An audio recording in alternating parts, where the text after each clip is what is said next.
ओम श्री गणेशाय नमः।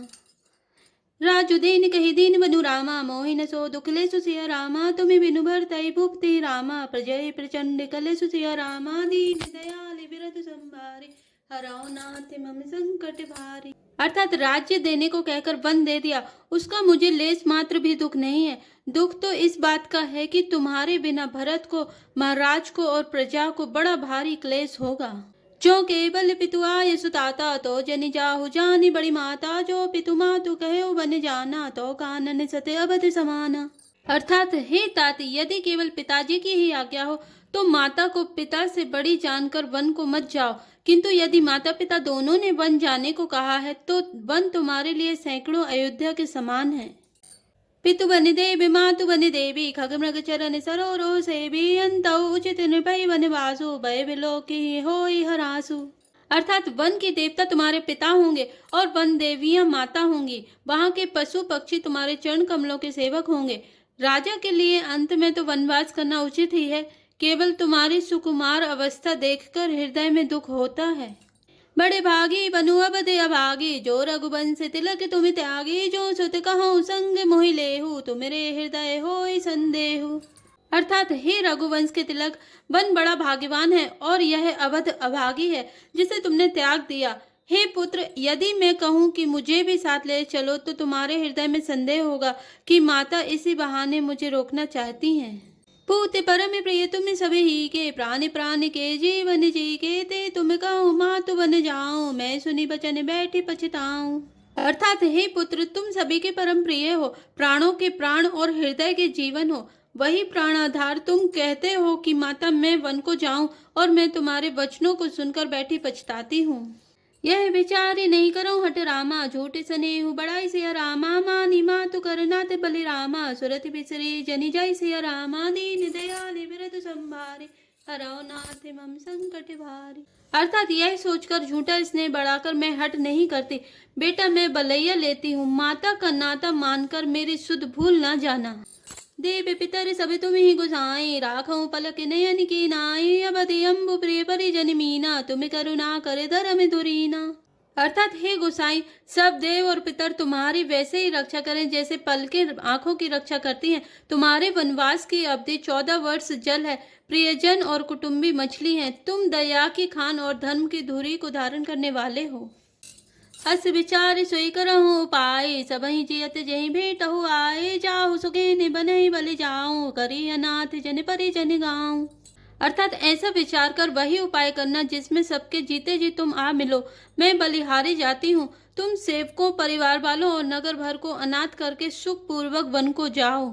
सब करे आज सुकृत फल बीता, भयउ कराल कालु विपरीता, बहु विधि बिलिपि चरण लपटानी, परमे अभागिनी आपु ही जानी। अर्थात आज सबके पुण्यों का फल पूरा हो गया, कठिन काल हमारे विपरीत हो गया। इस प्रकार बहुत विलाप करके और अपने को परम अभागिनी जानकर माता श्री रामचंद्र जी के चरणों में लिपट गईं। दारुण दुसह दाहुर व्यापा, बरिनी न जाए बिलापि कलापा, रामी उठाए मातु उर लाए, कही मृदु वचन बहुरी समझाई। अर्थात हृदय में भयानक दुस्सह संताप छा गया। उस समय के बहुविध विलाप का वर्णन नहीं किया जा सकता। श्री रामचंद्र जी ने माता को उठाकर हृदय से लगा लिया और फिर कोमल वचन कहकर उन्हें समझाया। समाचार ते समय सुनी रामा, सिए उठी अकुलाई सिया रामा, जाय सासु पद कमल जुग रामा, बंदी बैठी सिरुनाई सिया रामा, दीन दयाल बिरत संभारी, हराओ नाथ मम संकट भारी। अर्थात उसी समय यह समाचार सुनकर सीता जी अकुला उठी और सास के पास जाकर उनके दोनों चरण कमलों की वंदना कर सिर नीचा करके बैठ गईं। दीनी असीस सासु मृदुआनी, अति सुकुमारी देखी अकुलानी, बैठी नमित मुख सोचती सीता, रूप राशि पति प्रेम पुनीता। अर्थात सास ने कोमल वाणी से आशीर्वाद दिया। वे सीता जी को अत्यंत सुकुमारी देखकर व्याकुल हो उठी। रूप की राशि और पति के साथ पवित्र प्रेम करने वाली सीता जी नीचा मुख किए बैठी सोच रही हैं। चलन चहत बन जी बन नातु, के सुकृति सन होए सातु, की तनु प्राण की के बल प्राणा, विधि कर तब कछु जाय न जाना। अर्थात जीवननाथ प्राणनाथ वन को चलना चाहते हैं, देखें किस पुण्यवान से उनका साथ होगा। शरीर और प्राण दोनों साथ जाएंगे या केवल प्राण ही से इनका साथ होगा। विधाता की करनी कुछ जानी नहीं जाती।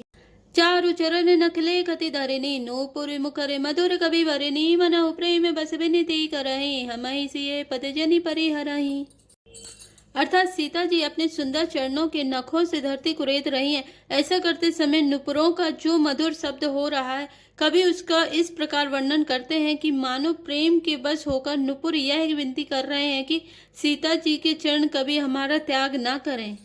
मंजु बिलोचन मोचति बारी बोली देखी राम महतारी ताति सुनौ सिए अति सुकुमारी सास ससुर परिजन ही प्यारी।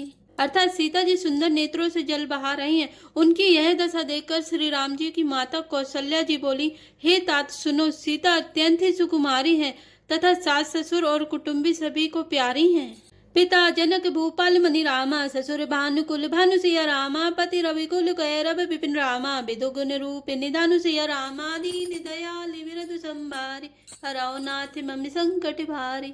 अर्थात इनके पिता जनक जी राजाओं के शिरोमणि हैं, ससुर सूर्य कुल के सूर्य हैं और पति सूर्य कुल रूपी कुमुद वन को खिलाने वाले चंद्रमा तथा गुण और रूप के भंडार हैं। मैं पुनि पुत्र बधु प्रिय पाए रूप राशि गुणशील सुहाई नयन पुत्री करी प्रीति बढ़ाई राखे प्राण जान की हिलाई।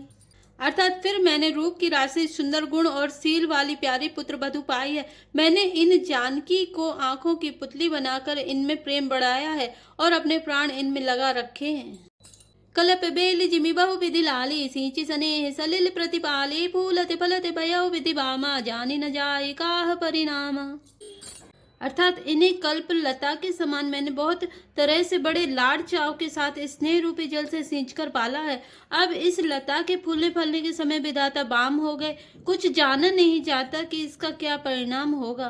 पलंग पीठ तजि गोद हिंडोरा सिए नदी ने पगुअब निकटोरा जियन मूरी जिमि जोग बत रहूं दीप बाती नहीं टारन कहूं।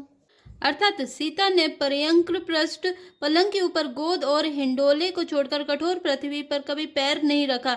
मैं सदा संजीवनी जड़ी के समान सावधानी से इनकी रखवाली करती रही हूँ, कभी दीपक की बत्ती हटाने को भी नहीं कहती। सोई सिए चलन चहती बने साता आय सुकाह होई रघुनाथा चंद किरण रस रस की चकोरी रवि रुख नयन सकई किमि जोरी। अर्थात वही सीता अब तुम्हारे साथ वन चलना चाहती है। हे रघुनाथ, उसे क्या आज्ञा होती है। चंद्रमा की किरणों का रस अमृत चाहने वाली चकोरी सूर्य की ओर आंख किस तरह मिला सकती है।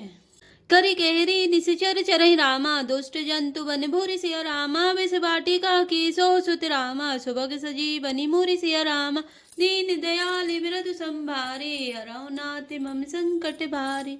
अर्थात हाथी सिंह राक्षस आदि अनेक दुष्ट जीव जंतु वन में विचरते रहते हैं। हे पुत्र, क्या विष की वाटिका में सुंदर संजीवनी बूटी शोभा पा सकती है। बनी हित को लेकी रात किशोरी रची बिरंची विषय सुख भोरी पाहन क्रमि जिमि कठिन सुभाओ तिनहि कले सुन कानन काऊ।